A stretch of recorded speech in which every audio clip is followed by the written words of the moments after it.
Yo, what is going on, guys? Welcome back to another Making Training Simple video. The series where I talk about hypertrophy training and ways to simplify it for the best results possible. The topic of today's video is going to be the selection for your exercises, your movements for each muscle group. The most recent research shows that when you place a lot of tension on your muscles when they are in a lengthened position, it's going to create a very good anabolic response, and this is going to help promote muscle growth. So for the following movements, I'm going to be going off of this principle, trying to find movements that help isolate the muscle groups, don't really have any other like limiting factors, and also put the muscle group in a lengthened position to try and create the most mechanical tension possible. To start it off, we're going to start with chest. When choosing your movement for chest, I think that it is best to find some sort of fly variation, whether it's a dumbbell fly or a cable fly. This is just because when you have your arms all the way back, your chest is at its most lengthened position. It's also where the tension is going to be the highest. So really loading up that chest when it's in its like most lengthened position is going to be really good for your chest stimulation. And this is actually where a fly or dumbbells are able to beat out barbells, because barbells you kind of stop here. You can't really get your arms all the way back unless you have those barbells that have like the little, I don't know what they're called, but a majority of barbells do not let you get a full range of motion for your chest specifically. And also a limiting factor is going to be your triceps. Your triceps are going to give out before your chest because you're able to load up your chest more than your triceps will be able to handle. The next muscle group we're going to be talking about is your back. And for your back, specifically your lats, they're going to be in their most lengthened position when you have your arms ahead of you and slightly in front of you. So, a movement like a seated row will be good. However, it is in a shortened position. So for lats, you're going to want to choose something like a pullover, whether it's a standing straight arm pull down, or if you're doing like one of those seated pullover machines. Those are going to be really good because they're going to put a lot of tension in their most lengthened position. Our next muscle group is going to be the biceps. For the biceps, I believe that the best movement is going to be some sort of incline bicep curl.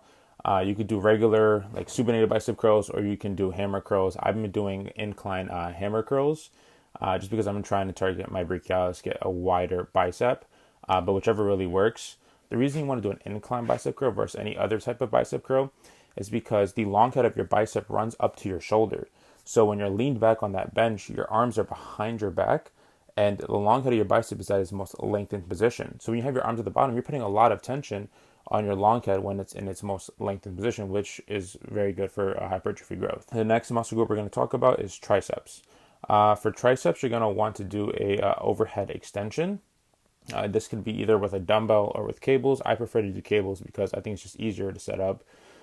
It's easier to hold, and it's also easier to progress in. Similar to the bicep, the long head of the tricep runs up to the back of your shoulders. So really having your arms above your head, lengthening the long head of your tricep is going to be really good for putting a lot of load when the long head is in its most lengthened position. The next muscle group we'll talk about is shoulders. So specifically the lateral head. For this, you're going to want to do a behind the back cable lateral raise. I say cable because when you're doing lateral raises with dumbbells, there is no tension being applied to the side delts when you're at the bottom. Gravity is just going to be pulling down, and you're not going to get any sort of stimulation at the bottom of your movement with a dumbbell. Now compare this to a cable lateral raise movement. If you set up the cable to waist height, there's already tension being applied to the lateral head at the bottom of the movement. This just means that there's going to be constant tension throughout the entirety of your range of motion. Next muscle group is going to be the rear delts. For this muscle group, you're going to want to do a prone incline reverse dumbbell fly. And if you don't know what that is, I'll put the picture up right here. But the reason why this works is because when you're already in the beginning position, you have the weight dropping in front of you. That's already putting tension to the back of your shoulder, to the rear delt. Now, if you were to compare this to a rear delt fly on the chest fly machine, if you notice, the chest fly machine doesn't really apply a lot of tension at the beginning of the movement. In fact, the most amount of tension is towards the end of the movement when it's already at its peak contraction. This doesn't really apply a lot of pressure throughout the entirety of the movement, whereas the incline prone reverse dumbbell fly is able to provide a constant tension throughout the movement. The next muscle group is going to be quads. When you're choosing a quad movement, you're going to want to find a movement that really extends the hip but also flexes the knee. So something like a heel elevated squat is going to be great because your hips are extended and your knees are really flexed. This is going to really stretch out the rectus femoris, which runs through both the hip and the knee. The next muscle group is hamstrings. And for hamstrings, I find that a seated leg curl is really great. The starting position of a seated leg curl has your hips already extended at a 90-degree angle. Compare this to a lying leg curl where the starting position doesn't really lengthen the hamstring muscle. This is because your hips aren't really extended at the starting position of a lying leg curl. The next muscle group we have is glutes. For glutes, you're going to want to do a Bulgarian split squat. A lot of people like to do hip thrusts, and hip thrusts are great because they're easier to load.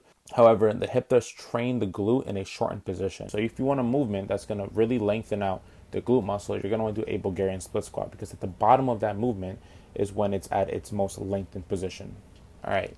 And lastly, we have the calf muscles. For the calf muscles, you're going to want to do a standing calf raise. So if you want to do it with dumbbells, with barbells, or a machine, any of those will work.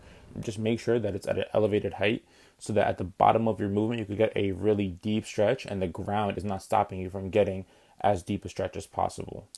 So yeah, these are all the muscle groups that I have. I hope you guys did enjoy the video. I hope you guys did learn something. If you guys want to see something, if you have any questions, just let me know in the comments.